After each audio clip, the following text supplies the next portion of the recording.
Hello friends, இன்றைக்கி நம்ம என்ன வீடியோ பார்க்க போகிறோன்னா முள்ளங்கி வச்சு ஒரு சூப்பரான சட்னி செய்யலாம். இது வந்து இட்லி தோசைக்கெலாம் சூப்பராக இருக்கும். எப்படி செய்யுதுன்னு பார்க்கலாம்.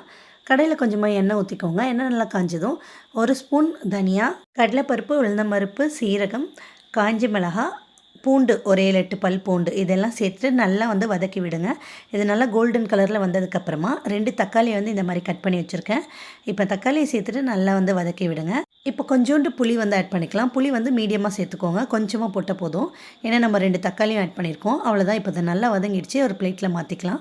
இப்போ அதே கடாயில் இன்னும் கொஞ்சம் எண்ணெய் விட்டு ஒரே ஒரு வெங்காயத்தை கட் பண்ணி ஆட் பண்ணிக்கிறேன். இப்போ நம்ம ஒரே ஒரு முள்ளங்கியை நல்லா தோலெல்லாம் சீவிட்டு இந்த மாதிரி குட்டி குட்டியாக கட் பண்ணி நல்லா வந்து எண்ணெயிலே வதக்கணும். பாருங்கள், இந்த அளவுக்கு நல்லா வந்து வதக்கிடுங்க. அப்போ தான் டேஸ்ட்டு நல்லாயிருக்கும். இப்போ இதை நல்லா ஆற வச்சுட்டு மிக்ஸி ஜாரில் அரைச்சிட்டு வந்துடலாம். எப்பவும் போல் சட்னியை எண்ணெய் ஊற்றி கடுகு, கருவேப்பிலை, பெருங்காயம் சேர்த்து தாளிச்சிருக்கேன். இது நல்லா கவனிச்சிருந்தீங்கன்னா தெரியும். நான் உப்பு சேர்க்கவே மறந்துட்டேன். ஃபைனலாக கொஞ்சம் தண்ணி விட்டு உப்பு சேர்த்து மிக்ஸ் பண்ணி சாப்பிட்டேன். உண்மையாகவே டேஸ்ட்டு சூப்பராக இருந்துச்சு. ட்ரை பண்ணி பார்த்துட்டு எப்படி இருக்குன்னு சொல்லுங்கள். பாய்.